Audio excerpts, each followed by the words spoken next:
I shot a video the other day about making this pendant because my new series on the excavator work at the Ocean Picture Stone is going so well. I thought I'd take one of the rocks and make some pendants.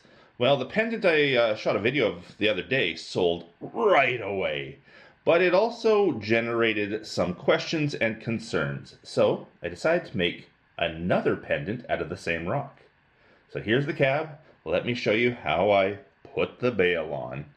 Now, one thing I should note is, you notice how shiny the back is? The back is polished really well, and glues have a hard time sticking to such a polished surface. So the first thing I have to do, where I'm going to glue on the sterling silver bail, is rough it up a little bit.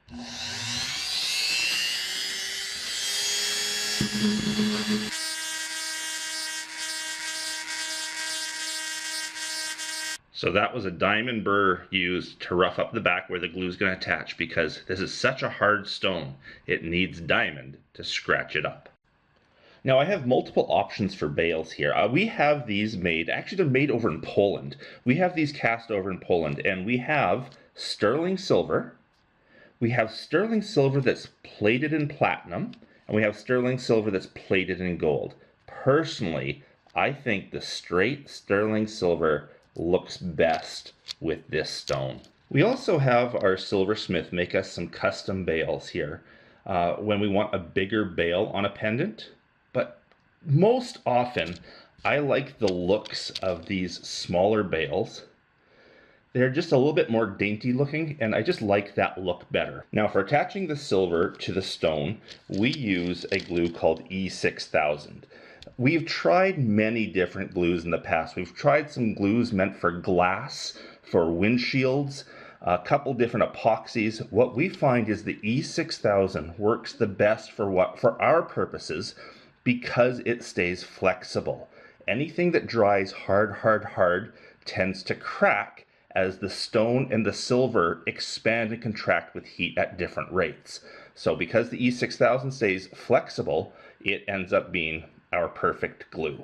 We do find we do need to rough up the back of the stone to make sure it sticks to that polished surface. It does not take much of this glue to do the job.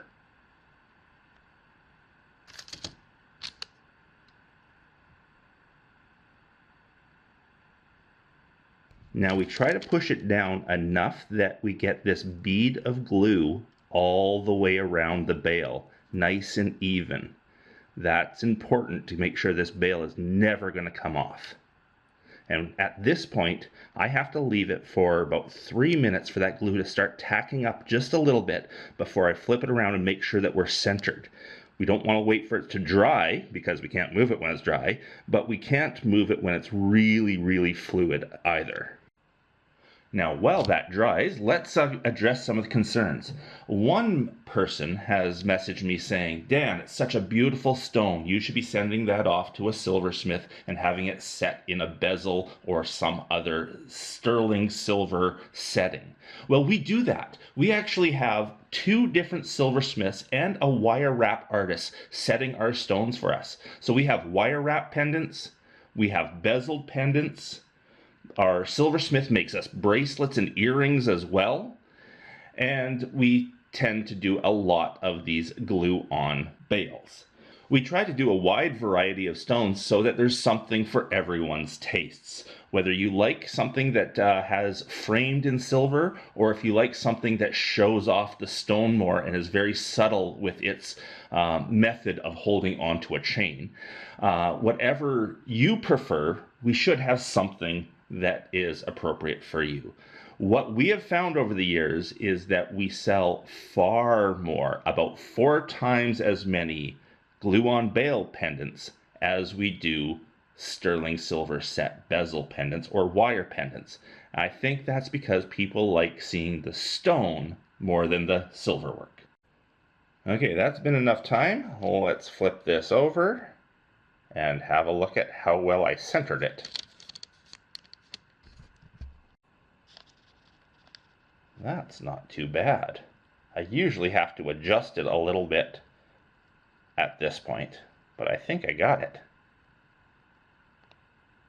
Sorry about my ugly thumbnails. I've been out mining a lot lately. Hard on the hands. Now we leave that about another 10 minutes for that glue to harden up completely, and then we'll give you some great shots of this pendant.